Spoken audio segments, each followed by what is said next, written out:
Hello दोस्तों, welcome back to our channel billion education where we aim to reach and teach billion population. तो साथियों, आज हम पढ़ने वाले हैं बहुत ही इंपॉर्टेंट चैप्टर केमिकल इक्विलिब्रियम के बारे में। Before starting the chapter I would like to tell you कि आज की ये जो वीडियो है ये वन शॉट होने वाली है। सर मतलब पूरा एक साथ में सब कुछ बता दोगे का?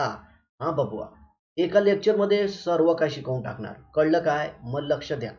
इक्विलिब्रियम मतलब क्या? एक ऐसा स्टेज जब दो ऑपोजिट टेंडेंसी एक यहां से जा रही है और एक यहां से जा रही है, इक्वल हो जाती है। तो चाहे वो रिएक्शन हो या चाहे कोई भी दो फैक्टर हो, तो केमिकल इक्विलिब्रियम एक ऐसी स्टेज है जिस पे rate of forward reaction rate of backward reaction के बराबर हो जाता है। और ये आता है सिर्फ और सिर्फ रिवर्सिबल रिएक्शन। इसमें मेरे बच्चों रिवर्सिबल रिएक्शन में, जिसमें रिएक्टेंट एक बार प्रोडक्ट दे देता है और फिर प्रोडक्ट वापस क्या देता है? रिएक्टेंट। तो ऐसी रिएक्शन जिसमें रिएक्टेंट प्रोडक्ट देता है, प्रोडक्ट रिएक्टेंट देता है, इक्विलिब्रियम आ जाता है। तो आपको इस बात का तो बिल्कुल भी टेंशन लेने की जरूरत नहीं है कि इरिवर्सिबल रिएक्शन में इक्विलिब्रियम आएगा या नहीं आएगा। तो सिंपल सी बात है, रिएक्शन अगर इरिवर्सिबल होगा तो रिएक्शन एक ही डायरेक्शन में जाएगा मेरे भाई। और जब रिएक्शन एक ही डायरेक्शन में जाएगा मेरे भाई, तो फिर ये कैसे इक्विलिब्रियम को पाएगा? क्योंकि इक्विलिब्रियम के लिए तो सर ने क्राइटेरिया बताया है ना। सर क्या क्राइटेरिया बताया आपने कि भैया जब भी इक्विलिब्रियम आना है, रिएक्शन दोनों डायरेक्शन में जाना है। ठीक है, चलिए अब रिवर्सिबल रिएक्शन ये तो आप समझ गए रहोगे। यहाँ पे एग्जाम्पल दिया गया आपको, test tube with cold water है और यहाँ पे test tube with hot water. आप इसको गर्म करोगे तो इसका जो कलर है वो देख रहे हैं आप, कुछ अलग है। ओके, और ठंडा किए तो कलर देखिए कुछ अलग है। मतलब ये दोनों एरो क्या रिप्रेजेंट कर रहे हैं? Reversible reaction. मतलब रिएक्टेंट प्रोडक्ट देगा और प्रोडक्ट रिएक्टेंट देगा, इन शॉर्ट। तो आई होप आप ये सब समझ चुके हैं। पिंक कलर जो है वो गर्म करने पे ब्लू दे देगा और ब्लू कलर जो है वो ठंडा करने पे आपको पिंक दे देगा, क्योंकि रिएक्टेंट प्रोडक्ट में कन्वर्ट हो जाएंगे और प्रोडक्ट रिएक्टेंट में कन्वर्ट हो जाएगा। समझ में आया? तो जो रिएक्शन दो डायरेक्शन में जाती है उसमें एक रिएक्शन को हम बोलते हैं फॉरवर्ड, जो रिएक्टेंट से क्या देता है? प्रोडक्ट। इसे हम कहेंगे फॉरवर्ड रिएक्शन। और एक ऐसा रिएक्शन जिसमें प्रोडक्ट से रिएक्टेंट मिलता है मेरे भाई, उसे क्या कहते हैं? बैकवर्ड। तो सर फिर ये प्रोडक्ट कैसे हुआ सर? जब प्रोडक्ट रिएक्टेंट दे रहा है तो इसे हम प्रोडक्ट कैसे बोलेंगे, रिएक्टेंट क्यों नहीं बोलेंगे? तो सिंपल सी बात है मेरे बच्चों, रिएक्टेंट प्रोडक्ट देता है, नो डाउट प्रोडक्ट भी एक समय रिएक्टेंट की तरह ही काम करता है। लेकिन हमारा ऐसा अजम्पशन है कि जो भी लेफ्ट हैंड साइड में लिखा हुआ है, जो भी लेफ्ट हैंड साइड में लिखा हुआ है उसे हम रिएक्टेंट मानेंगे, और जो भी राइट हैंड साइड में लिखा है उसे क्या मानेंगे? प्रोडक्ट। ठीक है, तो ये हो गया आपका फॉरवर्ड रिएक्शन और ये हो गया बैकवर्ड रिएक्शन। इसके बहुत सारे एग्जाम्पल होते हैं। ठीक है, चलिए आगे बढ़ते हैं। तो ये देखिए, ए बी कंबाइन होकर सी डी दे रहा है और फिर सी डी टूट के ए बी दे रहा है। अब बहुत सारे बच्चों को ये भी डाउट होता है कि सर ऐसा क्या होता है कि जो रिएक्टेंट है वो प्रोडक्ट देते हैं और फिर प्रोडक्ट वापस रिएक्टेंट दे देते हैं। तो मेरे बच्चों याद रखना, ऐसा रिएक्शन जिसमें रिएक्टेंट जनरली काफ़ी स्टेबल होता है, तो नो डाउट हमारी क्रिएट की हुई कंडीशन की वजह से वो प्रोडक्ट तो बना देता है मेरे भाई, लेकिन उसका प्रोडक्ट इतना स्टेबल नहीं होता। आई होप आपको समझ में आ रहा होगा। मतलब जो प्रोडक्ट है वो स्टेबल नहीं है, इसीलिए वो टूट जाता है सर। एकदम सही, आप एकदम अच्छे से समझ में आ गए। ओके, तो चैप्टर के इंट्रोडक्शन में बहुत सारी सिंपल सिंपल चीजें दी गई हैं जिसे आप खुद से भी पढ़ के समझ सकते हैं। ये देखिए, यहाँ पे देखिए, ये एक रिएक्शन है CaCO3, उसको गर्म करके आपने CaO और CO2 दे दिया। तो इस रिएक्शन में कैल्शियम कार्बोनेट ने क्विक लाइन CaO और कार्बन डाइऑक्साइड दिया। लेकिन ये जो रिएक्शन हो रहा है ये ओपन कंटेनर में हो रहा है बच्चों। इसमें हो रहा है ओपन कंटेनर। मतलब क्या, जो CO2 गैस है वो फुर्र से उड़ गई, खुले कंटेनर में रिएक्शन हो रहा है। और जब CO2 उड़ गई मेरे भाई, तो कैसे फिर CaO के कांटेक्ट में आएगी? जो CO2 है वो CO के कांटेक्ट में नहीं आएगी मेरे भाई, तो फिर CaCO3 कैसे बनेगा? बोलो हाँ या ना। अरे इस CO2 से जब CaO कंबाइन करेगा तभी ना CaCO3 बनेगा। I hope it is clear to you all. मतलब एक चीज समझ में आ गई आपको, ओपन कंटेनर में इक्विलिब्रियम नहीं आ सकता। इक्विलिब्रियम होने के लिए कंटेनर जो है वो क्लोज होना चाहिए। यही देखिए, बंद कमरे में आपने रिएक्शन करा दिया। अरे सर ये क्या बोल रहे हो? अरे बंद कमरे में मेरे कहने का मतलब है बंद कंटेनर में जब आपने रिएक्शन करा दिया तो CaCO3 से आपको क्या मिल गया, CaO और CO2, और ये CO2 वापस CaO से रिएक्ट करके आपको CaCO3 दे देगा। आई होप आपको ये समझ में आया। चलिए आगे बढ़ते हैं। अब इक्विलिब्रियम अलग अलग टाइप के होते हैं, जैसे फिजिकल इक्विलिब्रियम का एग्जांपल ले लीजिए। सर फिजिकल इक्विलिब्रियम मतलब क्या, सॉलिड एक सब्सटेंस का उसी की लिक्विड स्टेट में चेंज होगा, समझ में आ रहा, लिक्विड एक सब्सटेंस का उसी के गैस स्टेट में चेंज होगा, और फिर लिक्विड से सॉलिड बनेगा और फिर गैस से लिक्विड बनेगा। यहाँ पे देखिए पानी है किसके कांटेक्ट में, वेपर के, यहाँ पे वापस वाटर है और यहाँ पे क्या है, वेपर, मतलब वेपर जो है ये पानी बना रहा है और ये जो वाटर लिक्विड स्टेट में ये फिर वेपर बना रहा है। तो ये बहुत ही बेहतरीन एग्जाम्पल है किसका, इक्विलिब्रियम का। ये देखिए अब अच्छा है सॉलिड लिक्विड इक्विलिब्रियम। क्या आता है सॉलिड लिक्विड इक्विलिब्रियम। आप इसमें एक सिंपल सा एग्जांपल ले सकते हैं, वाटर जो कि लिक्विड स्टेट में, और फिर इससे आप बना दोगे आइस जो कि सॉलिड स्टेट में। ओके, और ये रिएक्शन होगा 273 केल्विन टेम्परेचर पे। ठीक है, वाटर लिक्विड से आइस बनेगा और आइस वाटर लिक्विड बना देगा, मतलब यहाँ पे भी इक्विलिब्रियम एग्जिस्ट होता है। सॉलिड वेपर इक्विलिब्रियम, इसमें होता क्या है, डायरेक्टली डायरेक्टली जो सॉलिड है वो वेपर में कन्वर्ट हो जाएगा और फिर वेपर जो है वो सॉलिड में कन्वर्ट होगी। इसके लिए जो बेस्ट एग्जांपल है वो ये है आयोडीन। सॉलिड से आयोडीन गैस में कन्वर्ट हुआ, जी हाँ, ये सब कुछ बंद कंटेनर में होगा और फिर आयोडीन जो गैस में है वो धीरे धीरे कंडेंस होकर क्या दे देती है, आयोडीन सॉलिड। तो ये सॉलिड और लिक्विड का इक्विलिब्रियम है। सर सॉलिड लिक्विड इक्विलिब्रियम क्यों, क्योंकि ये सॉलिड स्टेट में है और ये लिक्विड स्टेट में है, सिंपल। ऐसे ही आप ले सकते हो कैम्फर, जिसे हम हिंदी में कपूर आणि मराठीमध्ये आपण त्याला कापूर म्हणतात। I hope it is clear to everyone.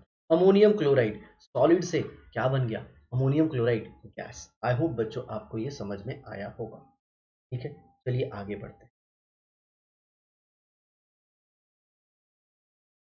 Equilibrium in chemical process, जी हाँ, केमिकल प्रोसेस में अगर इक्विलिब्रियम को हमें पढ़ना है तो हमें वो रिएक्शंस देखने होंगे जिसमें रिएक्टेंट प्रोडक्ट देता है और प्रोडक्ट रिएक्टेंट देता है, लेकिन किसमें, बंद कंटेनर में। when there is no further change in concentration of reactant and product then we say that the reaction has attained equilibrium। याद रखना इक्विलिब्रियम को लेके बहुत सारे बच्चों को गलतफहमी होती है।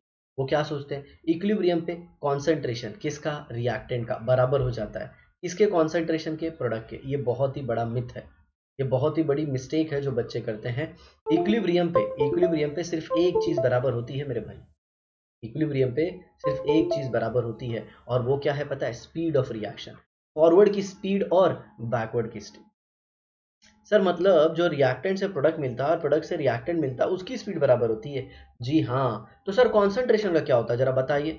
अरे बबुआ, कॉन्सेंट्रेशन जो है ना रिएक्टेंट का वो ज्यादा हो सकता है कॉन्सेंट्रेशन ऑफ प्रोडक्ट, या फिर concentration of reactant can be less than concentration of product, या फिर concentration of reactant can be equal to concentration of product. ये तो डिपेंड करता है इक्विलिब्रियम आया कब। सर मुझे तो क्लास में सर ने बताया था कि जब भी इक्विलिब्रियम आता है कॉन्सेंट्रेशन बराबर हो जाता है। अरे बाबा, तुमने ध्यान से नहीं सुना होगा, आपके सर ने अच्छे से ये कंडीशन बताई होगी, लेकिन क्या आप तो क्लास में यहाँ वहाँ मन मचलता रहता है। अरे हाँ सर, बहुत कम कॉन्सेंट्रेट होता है, आप तो जानते ही हो। अरे बच्चों, आपकी उम्र ही वैसी है, बस आपके मन को भटकने से बचाना है। आप उसे भटकने ना दो, वरना वो जब भटक गया ना तो फिर गड़बड़ हो जाएगा, पढ़ाई में मन नहीं लगेगा। ठीक है, चलिए यहाँ पे एक एग्जाम्पल देखते हैं। ये जो कलरलेस N2O4 है इसका इक्विलिब्रियम है NO2 के साथ। N2O4 टूट के क्या दे देता है, NO2। N2O4 होता है कलरलेस गैस, लेकिन NO2 जो होता है वो होता है ब्राउन कलर गैस। ठीक है, तो स्टार्टिंग में आप कंटेनर में अगर N2O4 डालते हो तो देखो कि आप कोई कलर नहीं है, बट धीरे धीरे कंटेनर में क्या आएगा, ब्राउन कलर। और एक टाइम आएगा जब ब्राउन कलर कांस्टेंट हो जाएगा। आपको ऐसा लगेगा ना उसका कलर ज्यादा इंटेंस हो रहा है ना तो ज्यादा लाइट हो रहा है। सर ब्राउन से मुझे एक गाना याद आ गया, ब्राउन मुंडे कुड़ियां दी टाई टड़ ब्राउन मुंडे। ओ सर गाना मत गाओ, पढ़ाओ। जी हाँ, क्या करें, गाना ही इतना फेमस है। The colour becomes light brown, ये सब तो आप पढ़ लीजिएगा भैया, वन शॉर्ट लेक्चर है, एक एक लाइन बताते रहेंगे तब तो भैया बहुत टाइम हो जाएगा। अब जरा देखिए दूसरा, दूसरा एक ऐसा रिएक्शन जिसमें इक्विलिब्रियम है, ये HI है। क्या है ये, HI।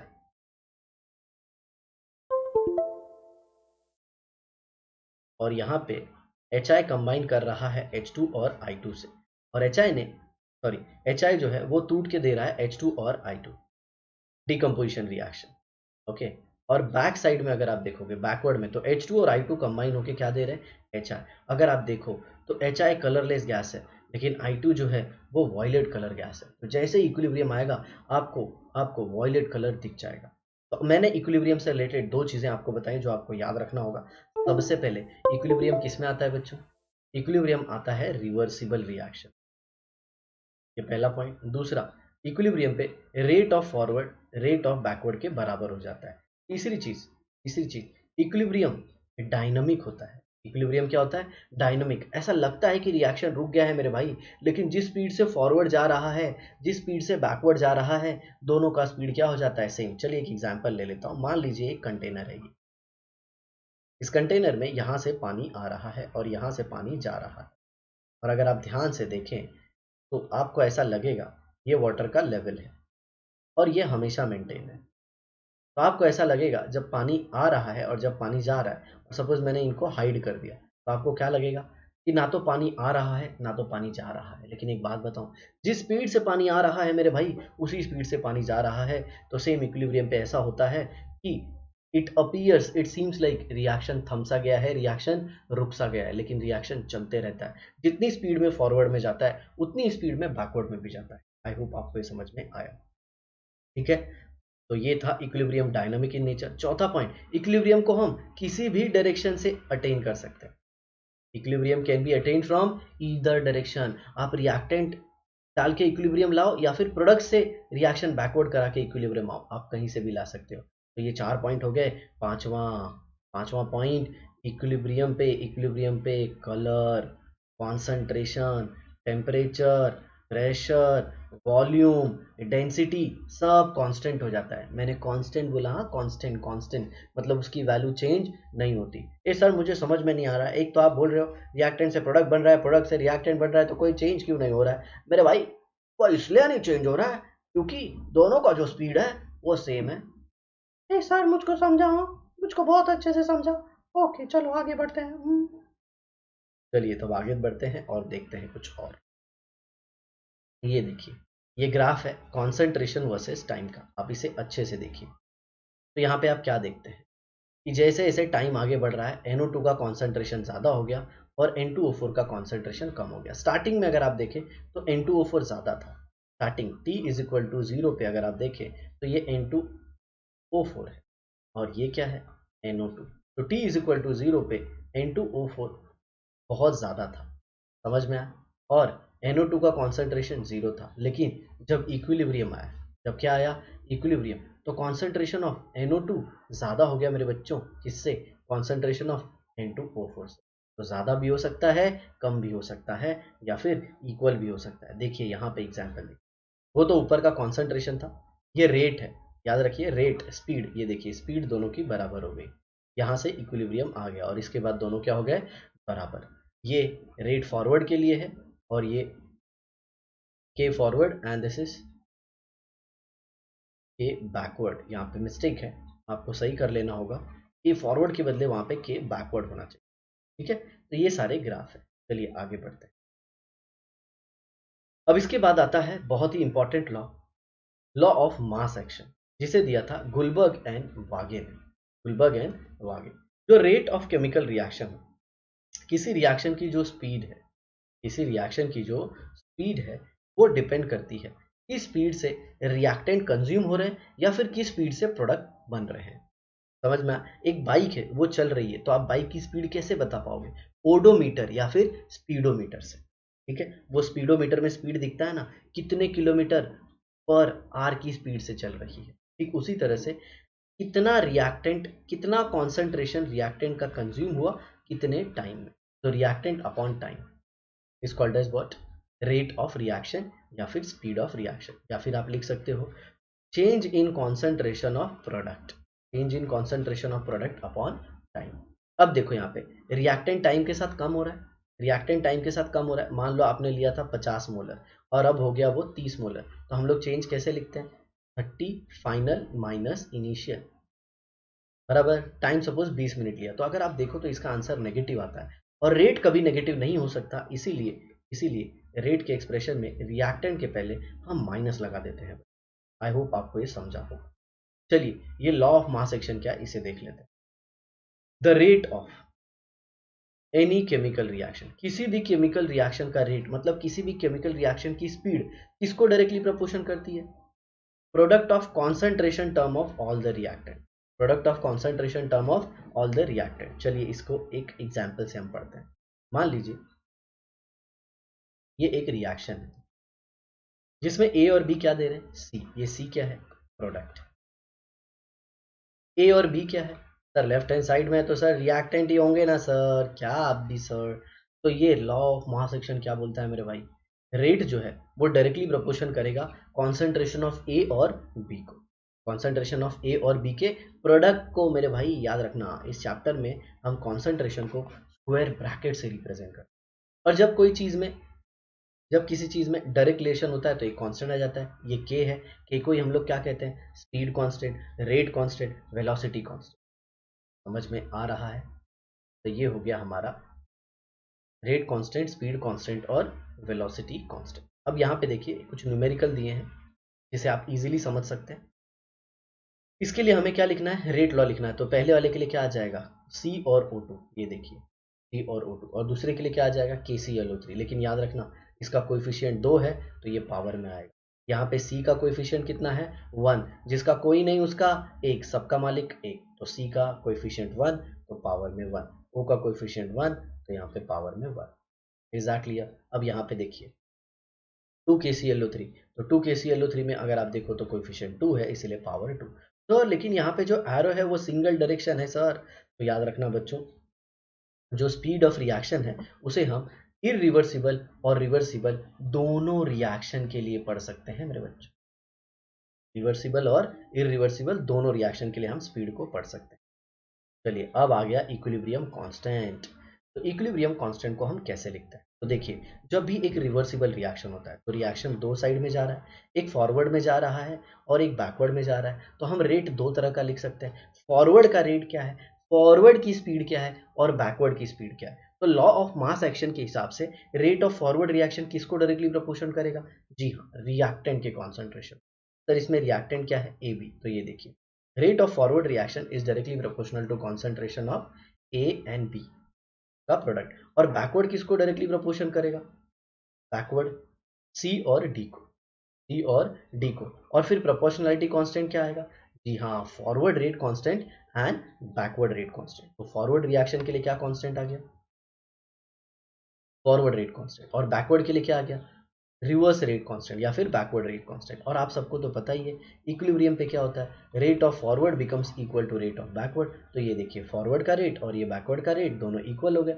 और ऊपर से आपने देखा ही कि जब लेफ्ट हैंड साइड इक्वल हो गए तो राइट हैंड साइड भी क्या हो जाएंगे मेरे भाई? इक्वल हो जाएंगे। तो ये देखो यहाँ पे फॉरवर्ड लिख दिया और यहाँ पे बैकवर्ड लिख दिया। अगर आप इस एक्सप्रेशन को देखो तो ये कांस्टेंट है, ये भी कांस्टेंट है, ये वेरिएबल है ए बी का कॉन्सेंट्रेशन और सी डी का कॉन्सेंट्रेशन भी वेरिएबल है। तो हम कांस्टेंट कांस्टेंट को एक साइड ले लेंगे। तो ये देखिए के एफ अपॉन के आर, तो कांस्टेंट अपॉन कांस्टेंट, ये भी कांस्टेंट ये भी कांस्टेंट, तो एक नया कांस्टेंट जिसको क्या बोलते हैं? Equilibrium constant. और ये सी क्या रिप्रेजेंट करता है मेरे भाई?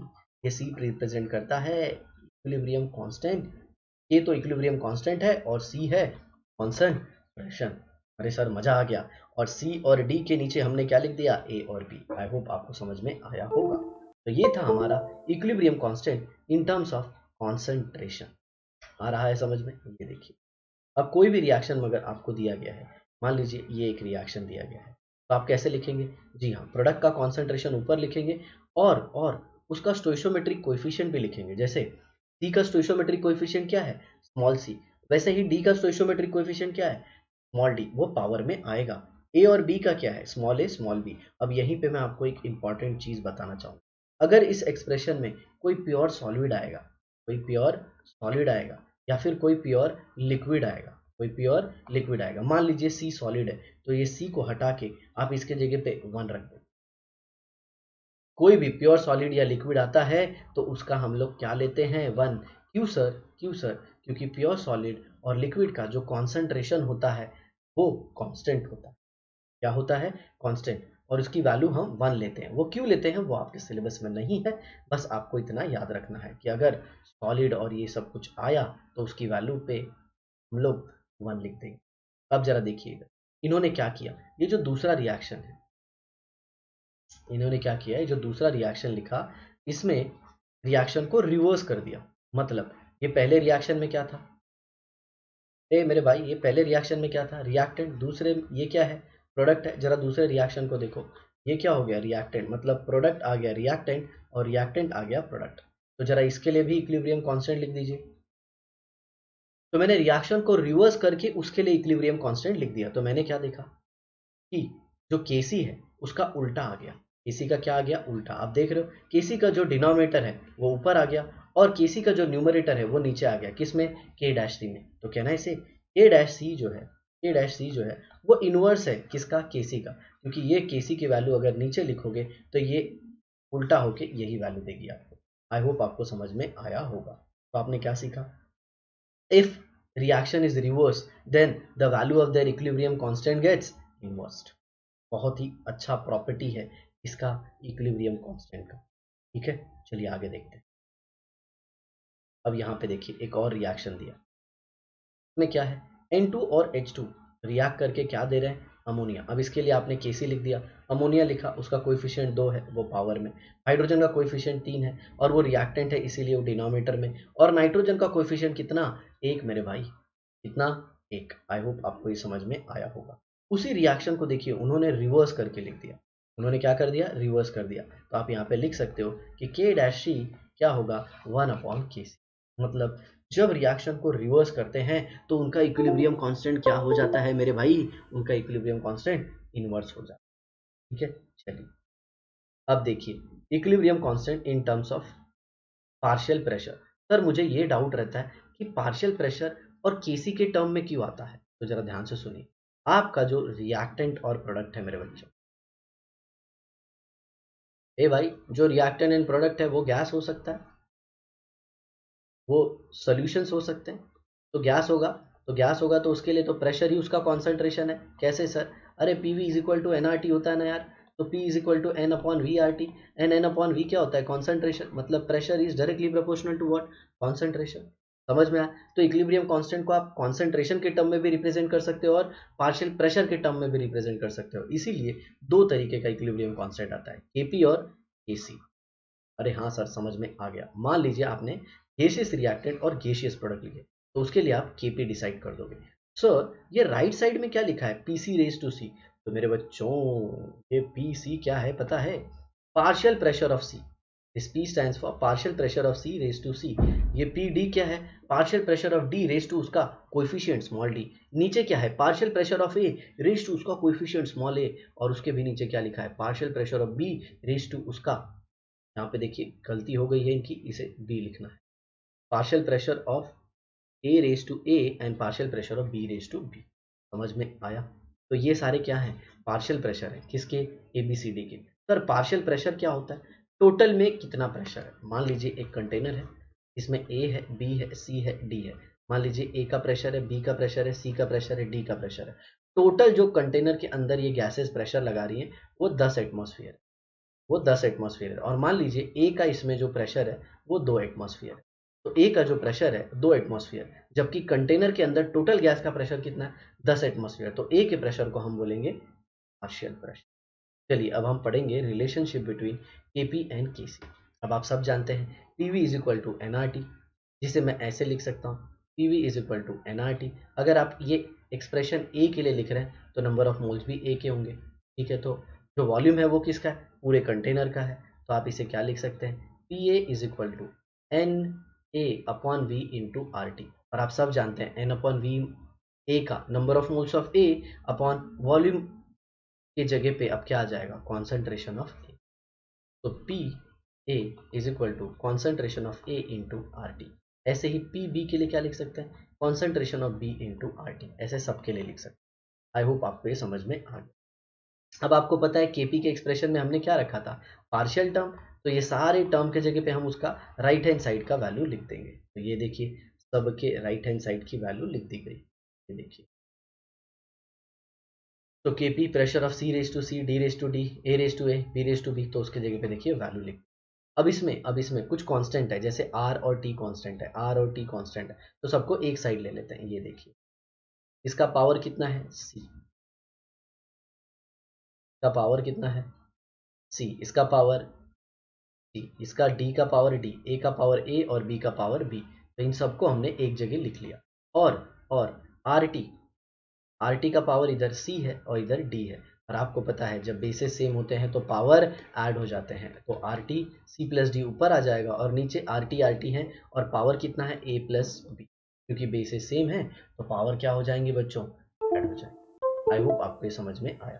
ठीक है, अब आपने देखा होगा C raise to C, D raise to D upon A raise to A upon B raise to B, हम अभी थोड़ी देर पहले ये पढ़ चुके हैं। याद है वर्ल्ड वॉर 2 हुआ था तब हमने ये पढ़ा था। अरे सर क्या मजाक करते हो सर, अभी तो पढ़ा हमने, आप किधर वर्ल्ड वॉर 2 की बात करते हो। जी बहुत अच्छी बात है, अगर आपको याद है तो ये क्या हो जाएगा केसी, और ये आरटी, बेस सेम है, पावर अलग अलग है, और पावर किस में है, न्यूमरेटर और डिनोमिनेटर में, मतलब डिविजिबल फॉर्म में है। तो मैं क्या लिख सकता हूँ, R T raise to C plus D minus A plus B. तो हमारा एक फॉर्मूला बन गया बच्चों। सर ये ए प्लस बी माइनस क्यों किया बेटा, ये नीचे है ना, सी प्लस डी क्या है, ऊपर है, तो इसे कैसे लिखेंगे, K P is equal to, K P is equal to, ये पूरा हो जाएगा K C R T raise to delta N. Sir delta N क्या है, डेल्टा एन है number of moles of gaseous product minus number of moles of gaseous reactant, समझ में। और ये नंबर ऑफ मोल्स से भी अच्छा अगर आप बोलो स्टोइशियोमेट्रिक coefficient of product minus स्टोइशियोमेट्रिक coefficient of reactant. अब बच्चे स्टोइशियोमेट्री सुन के हवा टाइट हो जाती है, अरे कुछ नहीं है मेरे भाई, स्टोइशियोमेट्री का मतलब सिंपल है, सिंपल, ये जो है ना यही स्टोइशियोमेट्री है। ये देखो, ये देख रहे हो, ये इसको स्टोइशियोमेट्रिक कोएफिशिएंट बोलते हैं। आई होप आपको ये समझ में आ गया। तो ये बन गया हमारा फाइनल फार्मूला, के P is equal to K C delta N. यहाँ पे देखिए अब जो आर है उसकी अलग अलग वैल्यू होगी, जो कि आपने एकदम अच्छे से पढ़ लिया है किसमें, चैप्टर स्टेट्स ऑफ मैटर। अब देखिए कुछ क्वेश्चन है। ये केपी का एक्सप्रेशन है, ठीक है। तो आपको क्या करना है, partial pressure of ammonia raise to 2, partial pressure of hydrogen raise to 2, partial pressure of nitrogen raise to 1, जिसका कोई नहीं उसका एक, सबका मालिक एक, ठीक है। अब जरा देखिए फिर आरटी के टर्म में आपने किया, तो इन शॉर्ट अगर आप देखो तो यहाँ पे मोल्स आप इजीली कैलकुलेट कर सकते हो, और वो क्या है, इसके 2 मोल, मतलब number of moles of product minus number of moles of reactant, या फिर stoichiometry of product minus stoichiometry of reactant. तो प्रोडक्ट का कितना है 2, रिएक्टेंट का 3, और ये 1, कितने हो गए 4, 2 माइनस 4 इज -2, मतलब आपको डेल्टा एन का वैल्यू कितना आ गया -2। ये देखिए के P is equal to K C into R T raise to delta N. आपको ज़्यादा कुछ करने की ज़रूरत नहीं है, डेल्टा एन की वैल्यू -2 है।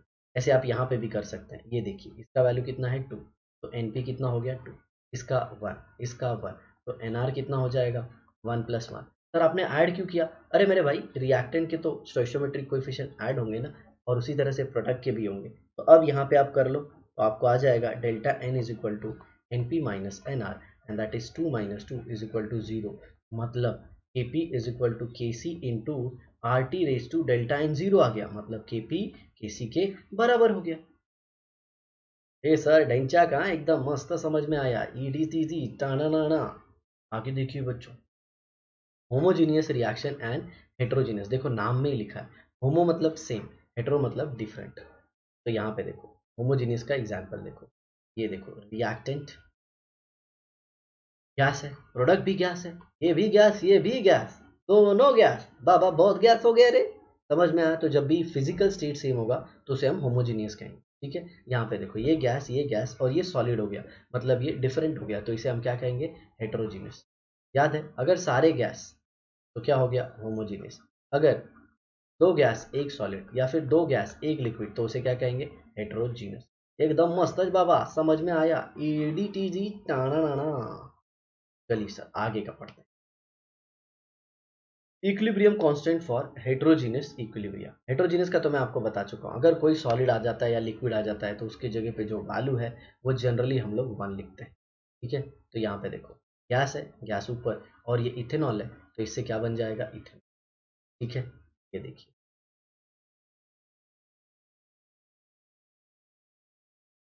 यहाँ पे इन्होंने मेंशन किया, देखो लिखा है यहाँ पे, at any given temperature density of a liquid is constant irrespective of amount of liquid and therefore the term decimolar is constant। मैंने बताया ना आपको, प्योर लिक्विड या सॉलिड दिखे तो आप चुपचाप उसकी जगह पे 1 लिख दीजिए। समझ में आया? तो ये देखिए, therefore the modified equilibrium constant for evaporation of ethanol will be k dash c is equal to kc into constant। और सिर्फ क्या आ गया, गैस। या फिर इन शॉर्ट में आपको बोल रहा था, यहाँ पे बाबू 1 कर दो, इथे 1 करून टाकायचं रे बाबा, खूप सिंपल आहे, कळलं काय? चला पुढे बघूया।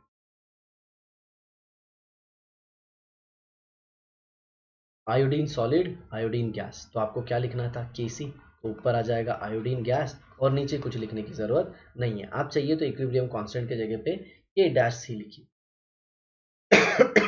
रीजन सिंपल है कि जो आयोडीन सॉलिड है उसका जो कॉन्सेंट्रेशन है वो कांस्टेंट है, तो वो केसी में मल्टीप्लाई होगा और केसी विल बिकम व्हाट, के डैश सी। जब एक कांस्टेंट में कुछ नया मल्टीप्लाई करते हो तो एक नया कांस्टेंट बना देता है।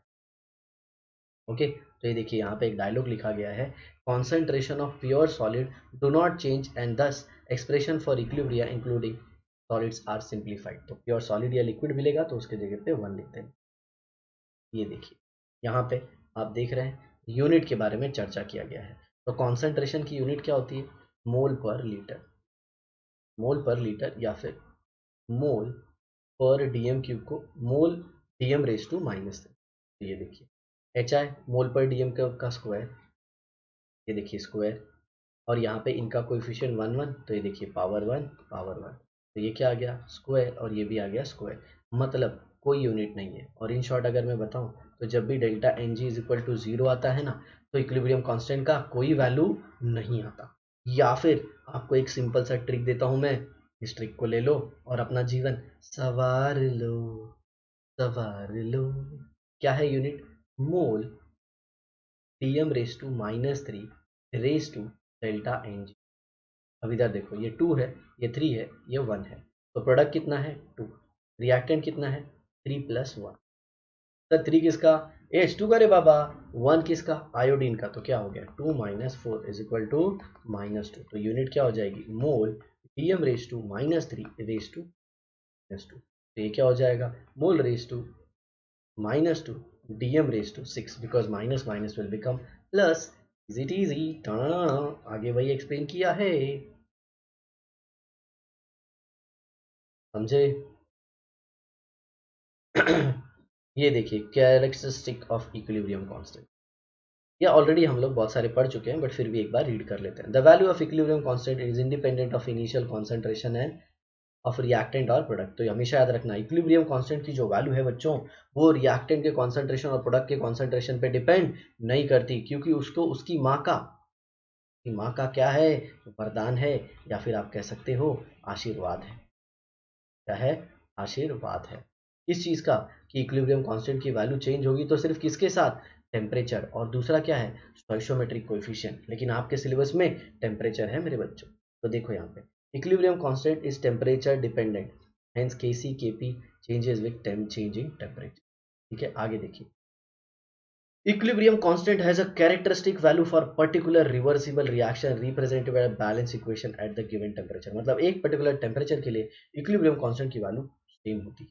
आगे देखिए, higher the value of Kc और Kp means more product is formed and the equilibrium is pointing more towards right। इसका मतलब क्या, जरा देखो, आप Kc में क्या लिखते हो, कॉन्सेंट्रेशन ऑफ प्रोडक्ट, और नीचे क्या लिखते हो, कॉन्सेंट्रेशन ऑफ रिएक्टेंट। मान लीजिए Kc की वैल्यू ज्यादा है तो नो डाउट मेरे भाई प्रोडक्ट की वैल्यू ज्यादा है ना। अरे सिंपल, राइट हैंड साइड में क्या है, न्यूमरेटर प्रोडक्ट है और रिएक्टेंट क्या है, डिनोमिनेटर। और आप सबको पता है अगर न्यूमरेटर की वैल्यू बढ़ेगी तो आंसर ज्यादा होगा। जैसे 100/20 कर रहे हो और एक 200/20 कर रहे हो, तो इधर आंसर कितना आएगा 5, यहाँ पे आंसर कितना आएगा 10। देखो आपने न्यूमरेटर छोटा रखा, आंसर छोटा, न्यूमरेटर बड़ा, आंसर बड़ा। मतलब अगर केसी की वैल्यू ज़्यादा है तो पक्का प्रोडक्ट का अमाउंट ज़्यादा है, और अगर प्रोडक्ट का अमाउंट ज़्यादा है मेरे भाई तो सिंपल सी बात है, रिएक्शन प्रोडक्ट की तरफ ज़्यादा गया है। हो कळलं हो सर, आम्हाला मस्त शिकवलं तुम्ही, तेच सांगतोय बाबा। आणि जर के ची व्हॅल्यू कमी असली मग लक्षात ठेवा रिएक्शन पुढे जाणार नाही। अगर के की वैल्यू बहुत कम हो गई तो रिएक्शन आगे नहीं जाए।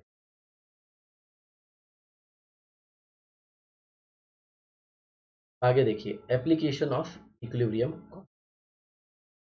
अब इक्विलिब्रियम कांस्टेंट से क्या पता कर सकते हैं? ओके, यहाँ पे सिंपल सी बात है, अगर आप एक्सप्रेशन लिखना चाहो इक्विलिब्रियम कांस्टेंट का तो ये देखिए, प्रोडक्ट है ऊपर आ जाएंगे, ये रिएक्टेंट है नीचे आ जाएंगे, और उनके पावर में क्या आ जाएगा?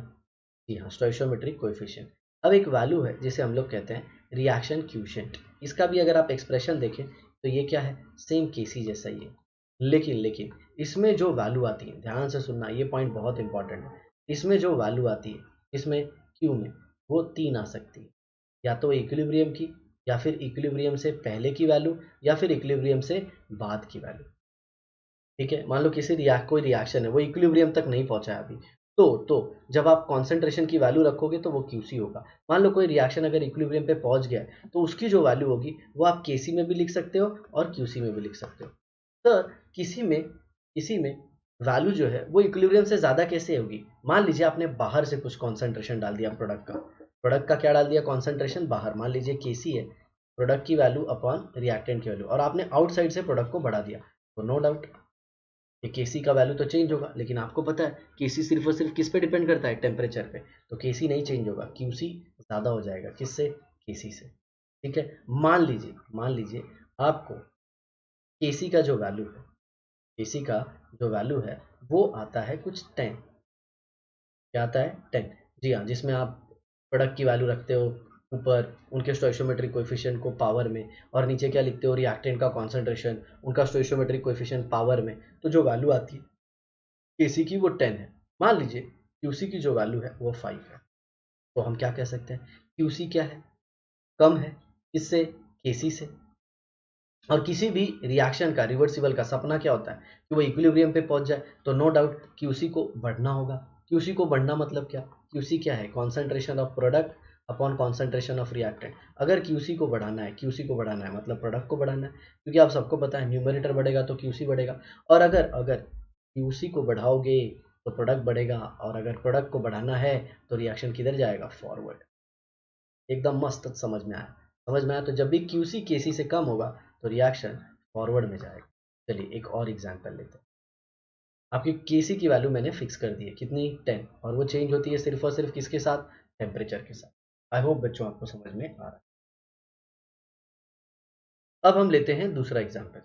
मान लीजिए क्यूसी का जो वैल्यू है वो है 12, मतलब वो 10 से ज़्यादा है, मतलब अब क्यूसी ज़्यादा हो गया, मतलब कॉन्सेंट्रेशन ऑफ प्रोडक्ट ज़्यादा हो गया रिएक्टेंट से। तो आपको प्रोडक्ट को कम करना है, या फिर रिएक्टेंट को बढ़ाना है। तो रिएक्टेंट को बढ़ाने के लिए क्या करना होगा? ये रिएक्टेंट है और ये प्रोडक्ट है।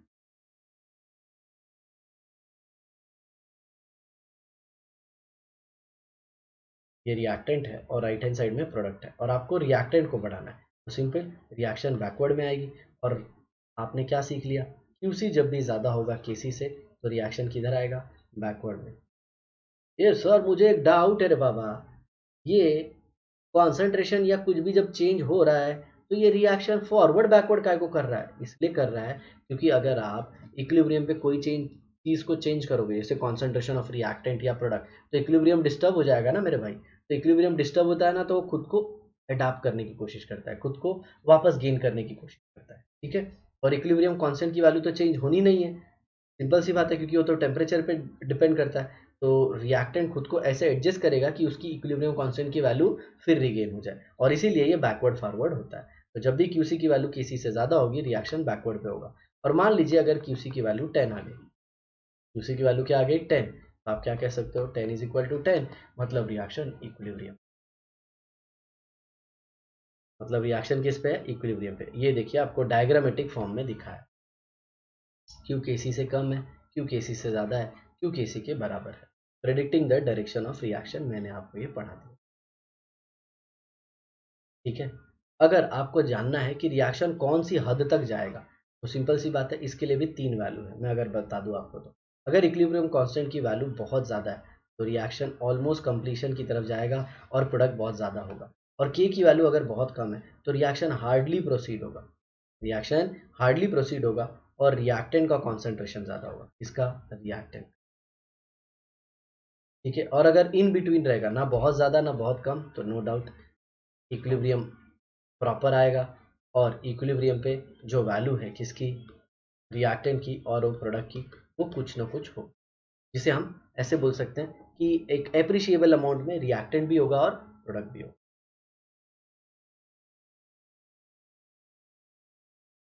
ये देखिए के की वैल्यू उन्होंने बताई है। तो यहाँ पे आप देख सकते हैं के की वैल्यू अगर 10⁻³ से ज़्यादा है, मतलब अगर इधर आता है तो रिएक्शन ऑलमोस्ट कंप्लीट हो जाएगा। और अगर के की वैल्यू इससे कम है, ये क्या है कम, किससे, के की वैल्यू अगर कम है किससे, 10⁻³ से, तो रिएक्शन हार्डली प्रोसीड होगा और सबसे ज़्यादा क्या होगा रिएक्टेंट। और अगर के का वैल्यू इसके बीच में, तो देखो appreciable concentration of both reactant and product, मतलब रिएक्टेंट और प्रोडक्ट दोनों होंगे। और ये सब कहाँ से आया है, मैंने अभी आपको बोला के का वैल्यू ज़्यादा होगा मतलब क्या है, प्रोडक्ट अपॉन रिएक्टेंट है, प्रोडक्ट का वैल्यू ज़्यादा है और प्रोडक्ट का वैल्यू ज़्यादा है मतलब क्या भाई, रिएक्शन फॉरवर्ड की तरफ गई। और अगर के का वैल्यू कम है मतलब क्या, प्रोडक्ट का कॉन्सेंट्रेशन कम है, रिएक्टेंट का कॉन्सेंट्रेशन ज़्यादा है, तभी ना डिनोमिनेटर कम है इसीलिए तो के का वैल्यू कम है। तो ऐसे केस में के को बढ़ना होगा। अरे सर ये के का वैल्यू कैसे आप ढूंढ ले रहे हो, ये तो कांस्टेंट है। मैं जस्ट एक एग्जांपल के तौर पे बता रहा हूँ। तो अगर के का वैल्यू बहुत कम है मतलब प्रोडक्ट बहुत कम है, और प्रोडक्ट बहुत कम है मतलब रिएक्टेंट ज़्यादा है, क्योंकि के की वैल्यू तो कांस्टेंट होती है, इसका मतलब रिएक्शन प्रोसीड ही नहीं होगा। और अगर बीच में आई तो वही हिले डुले महात्मा फूले। अब ये देखिए यहाँ पे दिया है रिएक्शंस दिए हैं आपको, H2+O2 रिएक्ट करके 2H2O दे रहा है और फिर 2H2O से आप H2 और O2 बना रहे हैं। Kc की वैल्यू आ गई, एक यहाँ पे आई और एक यहाँ पे आई। Kc की वैल्यू यहाँ पे बहुत कम है और यहाँ पे काफ़ी ज़्यादा है। तो देखिए Kc की वैल्यू काफ़ी ज़्यादा है, Kc की वैल्यू काफ़ी कम है। At equilibrium there is a high proportion of product, मतलब ये प्रोडक्ट डोमिनेटिंग है और ये कौन सा है, रिएक्टेंट डोमिनेट। मतलब H2 और O2 से जब वाटर बन जाता है ना तो वो टूटता नहीं है, इसीलिए तो ये रिएक्शन फॉरवर्ड में नहीं जा रहा है। आगे देखिए forward reaction is favoured, simple सी बात है, के की वैल्यू बहुत ज़्यादा है तो H2 और O2 रिएक्ट करके H2O दे देंगे। ठीक है आगे देखिए, इसमें तो राइट हैंड साइड वाले में फॉरवर्ड रिएक्शन फेवर्ड ही नहीं होगा। क्यों फेवर्ड नहीं होगा, क्योंकि H2O से तोड़ के हाइड्रोजन और ऑक्सीजन वापस लेना भैया बहुत डिफिकल्ट है। रिवर्स रिएक्शन इज फेवर्ड, देखिए reaction is in favour of product and nearly goes to completion, क्योंकि के की वैल्यू ज़्यादा है। रिएक्शन किसके फेवर में, रिएक्टेंट, एंड हार्डली प्रोसीड्स। आगे देखिए important point, reaction proceeds almost totally towards product, और यहाँ पे हार्डली टुवर्ड्स प्रोडक्ट, मतलब राइट हैंड साइड वाले में तो यार प्रोडक्ट बनता ही नहीं है। मैंने बताया ना H2O खुद से टूट के हाइड्रोजन और ऑक्सीजन तो देगा नहीं, लेकिन हाँ H2O बन सकता है हाइड्रोजन और ऑक्सीजन के रिएक्शन से, और हाइड्रोजन के ऑक्सीजन के रिएक्शन से बनने वाला हमने लेफ्ट हैंड साइड में लिखा। ठीक है चलिए आगे देखिए, टू कैलकुलेट इक्विलिब्रियम कॉन्सेंट्रेशन, मतलब मान लीजिए रिएक्टेंट है और प्रोडक्ट है और आपको इक्विलिब्रियम पे उनके कॉन्सेंट्रेशन ढूंढना है, तो आप कैसे ढूंढेंगे, ठीक है ये है। तो उसके लिए एक टेक्निक होती है वो हम डेवलप करेंगे, तो आपको आना चाहिए। तो यहाँ पे हम एक सिंपल सा रिएक्शन ले लेते हैं, फॉर्मेशन ऑफ एस्टर। तो ये देखिए यहाँ पे कार्बोक्सिलिक एसिड है, ये अल्कोहल है, ये एस्टर है और ये वाटर है। जी हाँ ये रिएक्शन से बना है। अब यहाँ पे देखो हमने 2 मोल किसका लिया, इथेनोइक एसिड का, और 2 मोल किसका लिया, इथेनॉल का, और कंटेनर का वॉल्यूम कितना है, 20 लीटर। ठीक है तो अब जरा देखो, हमने इसमें ये मान लिया कि ये जो 2 मोल इथेनॉइक एसिड लिया था ना, इसमें से सिर्फ एक्स कंज्यूम हुआ, तो नो डाउट 2 मोल इथेनॉल का, इथेनॉल में से भी एक्स कंज्यूम होगा। सर ये कैसे हुआ, चलो मैं बताता हूँ। ये देखिए रिएक्शन, अब ये लिखते कैसे हैं, ये इनिशियल मोल है। इनिशियल मतलब जब रिएक्शन स्टार्ट नहीं हुआ था, मतलब T=0। अब जरा देखो इक्विलिब्रियम आ गया है, मतलब कुछ एसिडिक एसिड कुछ इथेनॉल रिएक्ट करके एस्टर दे दिया है। तो जिसका एक मोल है उसका एक्स कंज्यूम हुआ, इसका भी 1 मोल है, इसका एक्स कंज्यूम हुआ, इसका 1 मोल बना तो ये एक्स है, और इसका 1 मोल बना इसीलिए वो एक्स है। और इसका कॉन्सेंट्रेशन आप सबको पता है, इक्विलिब्रियम कांस्टेंट या फिर इक्विलिब्रियम का जो एक्सप्रेशन है कांस्टेंट का, उसमें हम कॉन्सेंट्रेशन मेंशन करते हैं, तो यहाँ पे हम लोग को वॉल्यूम से डिवाइड करना होगा। ये देखिए और इसे फीड कर दीजिए, ये इसका वैल्यू, ये इसका वैल्यू, ये इसका वैल्यू और ये इसका वैल्यू, और ये पूरा इधर फीड कर, हमने वैल्यू सब्सिट्यूट कर दी, एक्स स्क्वायर आ गया, वी स्क्वायर कैंसिल हो गया क्योंकि नीचे 2 v है और ऊपर भी 2 v है, समझ में आया, तो ये वैल्यू आ गई। फिर हमने क्या किया, दोनों साइड स्क्वायर रूट ले लिया और फिर पूरा मैथमेटिकली सॉल्व करके we got the value of X as N 1.33। तो इक्विलिब्रियम पे जो एसिडिक एसिड और अल्कोहल का अमाउंट होगा वो कितना होगा, 0.67। सर दोनों का एक ही क्यों बोला आपने, क्योंकि एसिटिक एसिड और अल्कोहल, दोनों का आप प्रपोर्शन देखो तो 1:1 ही है। मतलब जितना एसिडिक एसिड कंज्यूम होगा उतना ही अल्कोहल भी कंज्यूम होगा। ठीक है, आई होप आपको ये लिखने का तरीका आ गया होगा। चलिए आगे देखते हैं।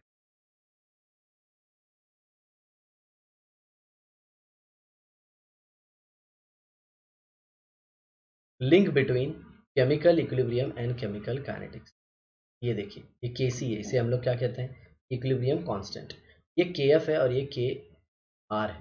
मतलब के एफ मतलब rate constant for forward reaction, ये क्या है, rate constant for backward reaction. अब जरा देखो यहाँ पे, अगर के फॉरवर्ड काफ़ी ज़्यादा है किससे, के रिवर्स से, मतलब फॉरवर्ड रिएक्शन काफ़ी ज़्यादा हो रही है और के फॉरवर्ड के बैकवर्ड के बराबर है, तो ये रिएक्शन इक्विलिब्रियम पे, रिएक्शन गोज ऑलमोस्ट कंप्लीशन। क्यों कंप्लीशन, क्योंकि फॉरवर्ड का रेट कांस्टेंट बहुत ज़्यादा है मेरे भाई।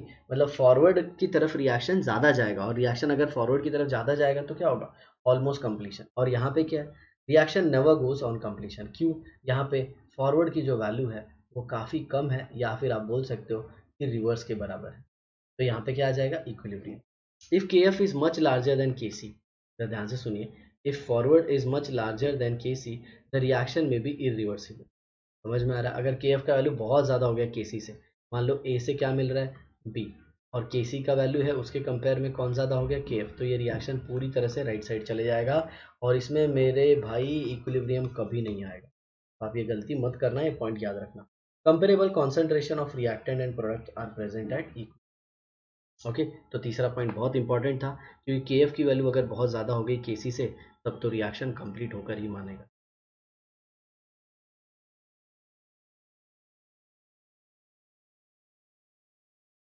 अब चलिए ली चैटलियर प्रिंसिपल पढ़ते हैं। ली चैटलियर प्रिंसिपल बहुत ही इंपॉर्टेंट है, इससे रिलेटेड बहुत सारे क्वेश्चन आते हैं। ली चैटलियर प्रिंसिपल का स्टेटमेंट क्या है, the principle goal of chemical synthesis to achieve maximum conversion of reactant into product. मतलब कोई भी रिएक्शन करने के पीछे हमारा मकसद क्या होता है कि बहुत सारा रिएक्टेंट किस में कन्वर्ट हो जाए, प्रोडक्ट में, और कम से कम एनर्जी लगे। ऐसा हमारा जनरली मानना होता है, जो कि एकदम सही है। तो ली चैटलियर भाई साहब के हिसाब से इक्विलिब्रियम आता है, मतलब रिएक्शन तो कंप्लीट होता नहीं है, तो उसके लिए हम लोग को क्या क्या चेंजेस करना, तो वही ली चैटलियर जी के स्टेटमेंट के फॉर्म में आया है। It states that when a system at equilibrium is subjected to a change in any of the factor determining the equilibrium condition, system will respond to in such a way that to minimize the effect of change। मतलब मान लीजिए कोई एक reaction था जिसमें ए से product मिल रहा है और उसका इक्विलिब्रियम कांस्टेंट का वैल्यू आपको पता है।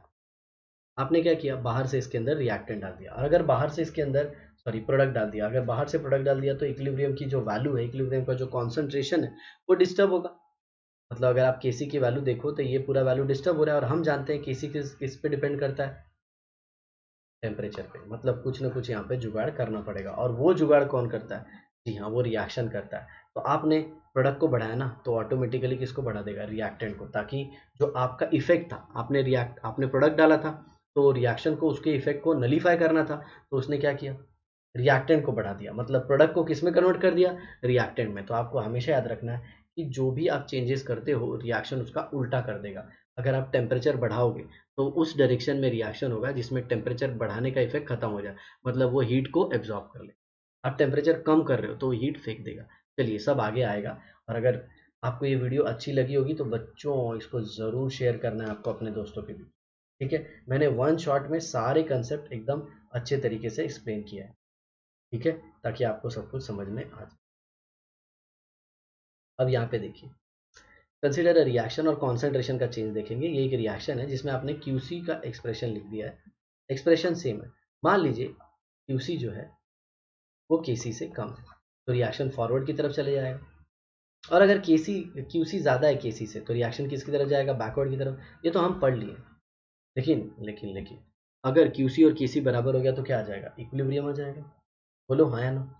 ये तो सिंपल सी बात थी। अब मान लीजिए इक्विलिब्रियम आ गया है और आपने बाहर से N2 को बढ़ा दिया, मतलब AC था, NH3 का पावर 2 है, H2 का पावर 3 है और N2 है, और आपने बाहर से लाके ये अमोनिया इसमें मिक्स कर दिया। तो नो डाउट केसी की तो वैल्यू चेंज होने वाली नहीं है, लेकिन हाँ हमें पता है क्यूसी की वैल्यू चेंज हो जाएगी। और अमोनिया आप बढ़ा रहे हो तो क्यूसी का वैल्यू बढ़ जाएगा।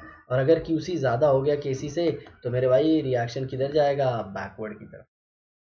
याद रखना, आप प्रोडक्ट या रिएक्टेंट के अमाउंट को चेंज करते हो ना, तो उससे केसी चेंज नहीं होता, केसी सिर्फ और सिर्फ टेम्परेचर से चेंज होता है। लेकिन अगर आपने प्रोडक्ट या रिएक्टेंट कुछ भी डाला तो क्यूसी की वैल्यू चेंज हो जाएगी। और यहाँ पे आपने देखा, आपने प्रोडक्ट को इंसर्ट किया है, इसीलिए क्यूसी की वैल्यू बढ़ गई, और वो भी स्टेबल होना चाहता है, वो भी इक्विलिब्रियम अटेन करना चाहता है, तो वो रिएक्शन को किधर लेके जाएगा? जी हाँ, बैकवर्ड। क्यों? आप प्रोडक्ट बढ़ाओगे वो प्रोडक्ट को कम करेगा, और प्रोडक्ट को कम करने के लिए क्या करना होगा? रिएक्शन को बैकवर्ड लेना है। दूसरा ले लो, अगर आप N2 और H2 को बढ़ा देते हो, मतलब डिनोमिनेटर को बढ़ा देते हो, तो सिंपल सी बात है, जो QC है उसकी वैल्यू कम हो जाएगी। इससे KC से, तो रिएक्शन किधर जाएगा? फॉरवर्ड की तरफ। क्यों? जब QC KC से कम हो जाता है, तो QC क्या है? Concentration of product upon concentration of reactant, तो प्रोडक्ट को बढ़ाना होगा, तो रिएक्शन फॉरवर्ड जाएगा। तो in short, moral of the story अगर मैं बताऊं, यहाँ पे लिख देता हूँ, अगर रिएक्टेंट को बढ़ाओगे तो प्रोडक्ट बढ़ जाएगा और रिएक्शन फॉरवर्ड जाएगा। रिएक्टेंट को कम करोगे, प्रोडक्ट कम हो जाएगा, क्योंकि रिएक्शन बैकवर्ड आएगा। एग्जैक्टली। अगर आपने प्रोडक्ट को बढ़ा दिया अगर आपने प्रोडक्ट को बढ़ा दिया तो रिएक्शन जो है वो बैकवर्ड में आएगा। क्यों? वो प्रोडक्ट को कम करना चाहेगा। कौन? इक्विलिब्रियम। आपने प्रोडक्ट को कम कर दिया तो रिएक्शन किधर जाएगा? फॉरवर्ड। आपको ये लाइन रटना मार ले, आपका काम हो जाएगा। सीईटी में तो आप बस क्वेश्चन रीड करके ही काम तमाम कर दो।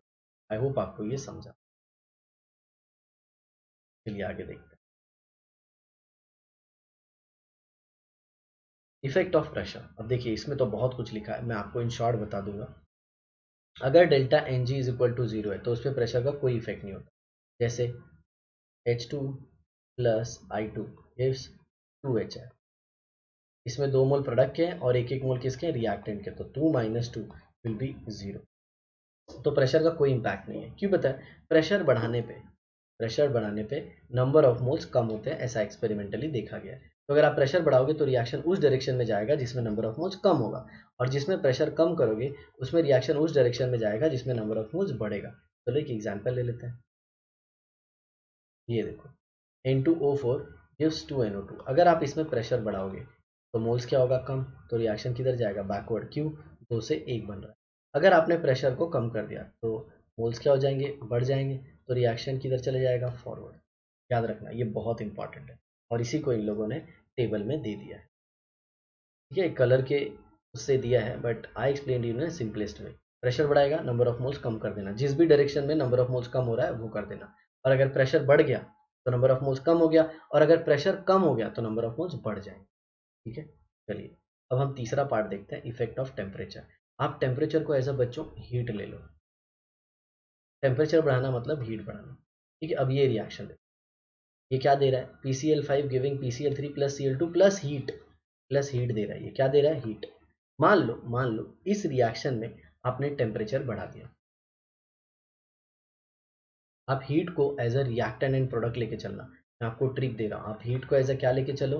रिएक्टेंट, या फिर हीट को एज अ प्रोडक्ट। देखो कौन से साइड आता है, तो ये प्रोडक्ट के साइड आया, ये प्रोडक्ट के साइड आया, सिंपल सी बात है। तो अगर आप टेम्परेचर बढ़ाते हो मतलब हीट बढ़ाते हो, और हीट बढ़ाते हो मतलब प्रोडक्ट बढ़ाते हो, और प्रोडक्ट बढ़ाने पे रिएक्शन किधर चले जाता है? बैकवर्ड। ठीक है, ये ट्रिक है, ट्रिक इसे याद रखना। समझ में? इस ट्रिक के लिए आपको रिएक्शन लिखना होगा, या फिर रिएक्शन को सिंपलेस्ट फॉर्म में लिख के ये देखना होगा कि क्यू कौन से साइड है। तो यहाँ पे क्यू कौन से साइड है? प्रोडक्ट के साइड है। और अगर प्रोडक्ट के साइड है और आप टेम्परेचर बढ़ा रहे हो तो रिएक्शन बैकवर्ड में आ जाएगा।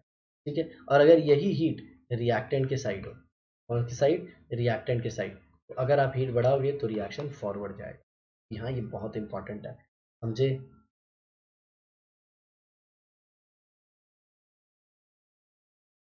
अब यहाँ पे टेम्परेचर से रिलेटेड कुछ चीज़ें दी गई हैं। 298 केल्विन, 500,000, ये देख रहे हो।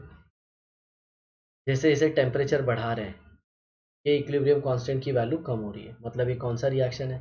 एक्सोथर्मिक है। कौन सा रिएक्शन है? एक्सो। वो हीट फेंक रहा है और फिर भी आप टेम्परेचर बढ़ा रहे हो तो के की वैल्यू कम हो जाएगी। अगर वो हीट लेता और आप टेम्परेचर बढ़ाते तो के की वैल्यू बढ़ जाती। ठीक है, बहुत ही इंपॉर्टेंट है, ये आप ट्रिक याद रखिएगा, आपका काम हो जाएगा। आपको सिर्फ ये पता होना चाहिए कि रिएक्शन एक्सो है या एंडो।